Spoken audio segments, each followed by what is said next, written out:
think I pretty much got it now, Charlie. Charlie knows what I'm talking about. For the rest of you, remember that BHN test slug Charlie showed us? And the mold his buddy made?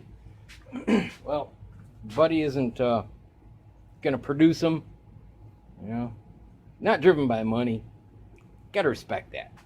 But it does leave the rest of us, you know, in the lurch, so to speak. So I decided to give it a shot. You know, Charlie told me kind of what was involved in it, and realized I've got, well, disclaimer, no healthy molds were harmed during the making of this project. I have a factory defect mold, so, you know, there's no harm, no foul. You know, I butchered it up. I failed more than I succeeded, but I succeeded. So, yay me. Yeah, you learn as you go along. You make mistakes. Mistakes were made. Charlie said, guy drilled it out, chucked it up in a press, and, you know, routed it for that flat. Well, I tried chucking it up in the vise. Did I say press? Vise. Sorry. If I messed it up, you know, mistakes were made. And, you know, I put an edge guide on it so it'd go straight. What I failed to realize was just as important is an end stop, which I really couldn't do on the vise without making a jig. So I made a jig, just not, I didn't use the vise at that point. I'll show you that in a bit. Hopefully the mold's hot enough. I'll cast one and get to that so that it doesn't cool down in the meantime. Because I sent Charlie a pic, and, you know, I thought it was from the swirls left by the end mill, but I'm thinking it was the temperature of the alloy was too low. It was just cooling as it went, and I think that was it. Because it's a good sized slug. So, you know. Let's see. Maybe if I tilt it to where it's pouring that face first, that might be a way to go. Okay, where it pops right out though. Let's see. Woo! Pretty warm. Let's let that one cool down for a bit. Woohoo! Yeah. Yeah, get the mold hot and the alloy hot and get a much better result. I wish these gloves were a little thicker, and they're not thin. Wow. Let's see if we can, without dropping it and mangling it. And yeah, I ought to be able to see a divot in that. Pretty good. Woo, that's warm. All right, now let's break it down. Now, what I was trying to do is pour it at 750 like normal. I think it was cooling too fast because it's a pretty good cavity.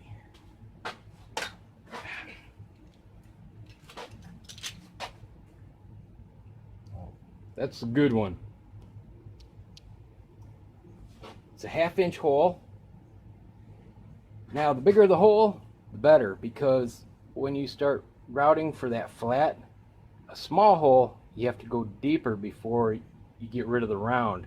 So you got taller flat walls, and if they're not, you know, if they're angled a little bit, it won't release. So, you know, the shallower they are, the easier it is to get away with things. And the big hole, I mean, bigger that radius, the bigger the circle, the flatter it is. So you have to take out much less. And I only use a 1/4 inch end mill because that's the one I had that I could use. I got one that's bigger, but it doesn't fit my my router.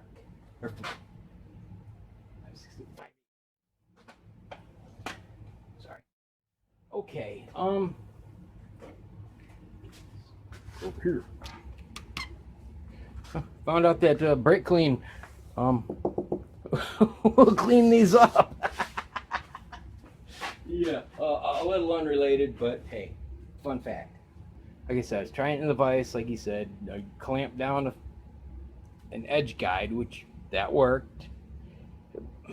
But the end stop, what happens is you're not sure where you need to stop, and you grab a meaty bit, and your router will shoot off to the side and destroy the opposite wall, and then you got to take some more out, and it causes a big mess. So the end stop is very important. As you can see, I got some pretty mangled ones. I started with this one, and it was really good, except that it wasn't very smooth.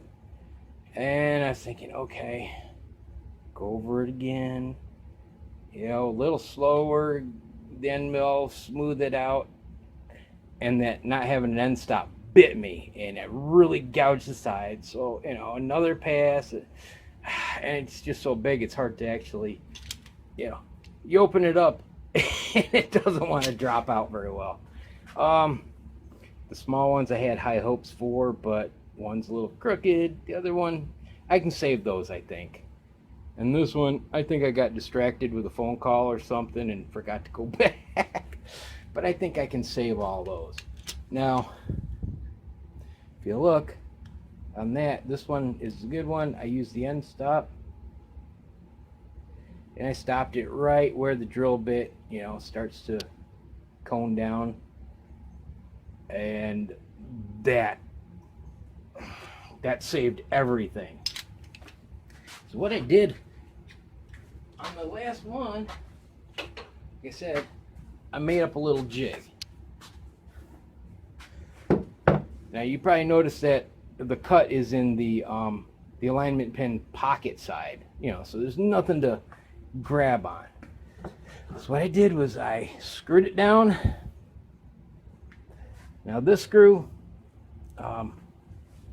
it's the only one I had to worry about on that hole, but I had to take it to the grinder, grind it this way, then I had to grind the face and thin it out so that it would fit below flush in that pocket.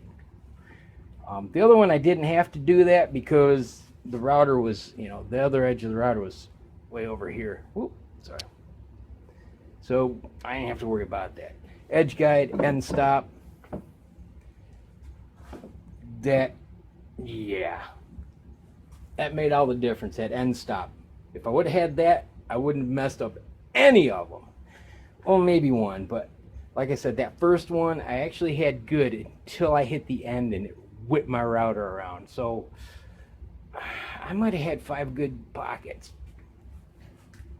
I'm sure I would have screwed at least one up, but you know you know the thing and all that. Yeah.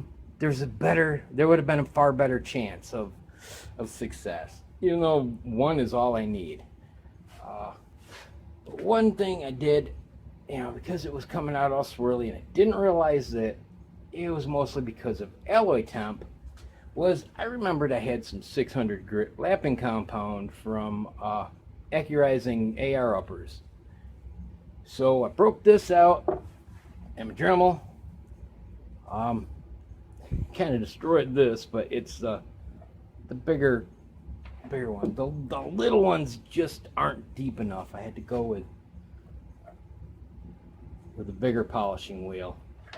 And that, let's see if I can get a good look at it. Come on. I did have it earlier. It's got a pretty good finish on it. Instead of like the swirls like that. I mean, I thought those little swirls were just looking huge after casting. But like I said, it ended up having to do a lot with temperature, more so than those swirls. And yeah, let me see. That's all there was to it.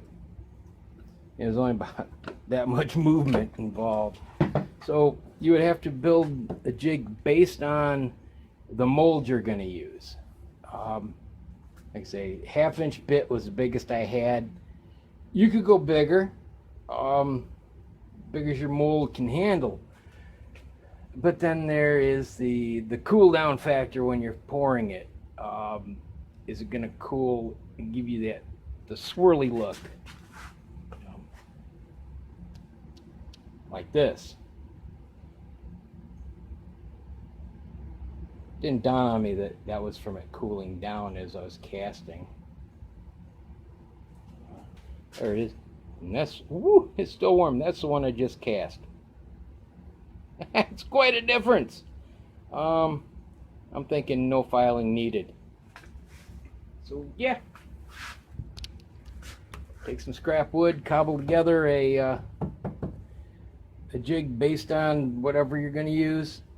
Oh, somewhat related, I found that my Lyman press does not get along with the Lee hardness tester. What happens is, just as you're getting to that critical point, trying to get it flush, it binds. And I can't get it to not do that. So all of a sudden you're putting extra pressure on that piece of lead, and so it comes out seeming softer because you get a bigger divot. Now I put it in my Lee turret press, smooth as butter, just a dream. But that one binds like crazy. I've tried. Yeah, I thought, well, maybe I need to lube the press. I lubed all the points. It didn't help. Something in the alignment, or just where the stress is put on the linkage at that point. What? Oil and water. So yeah, it gives me a bigger divot. I think it's BHN or 2 less than it really is, and yeah. All kinds of things. They need to go back to drawing board on that one. All right, well, I'll leave you with that. And yeah, if you got a crappy mold sitting around, one that's gotten damaged, you know, or you hate it so much nobody wants it, give this a shot. Because it's, you know, a whole lot easier than trying to file a little bullet, you know, especially if the alloy is for you know, like 55 grainers or something. But anyway, either way, the interesting thing is that even if you have to file it, which I tried when I first did this, having something meaty to grab and a flat surface to start out with, what I did was I laid my file here and just, you know, it's not going to roll. You know, a round bullet, you tend to teeter it a little bit, and getting it flat's hard. Well, you're already starting out with a flat, so it's easy, and you get a nicer finish if you have to. But like that other one, it was smooth enough where there's no need. But if you come out like this with the swirly bits, you know, a few passes and it looks pretty good. So I'll leave you with that. And have a good one. God bless. See ya.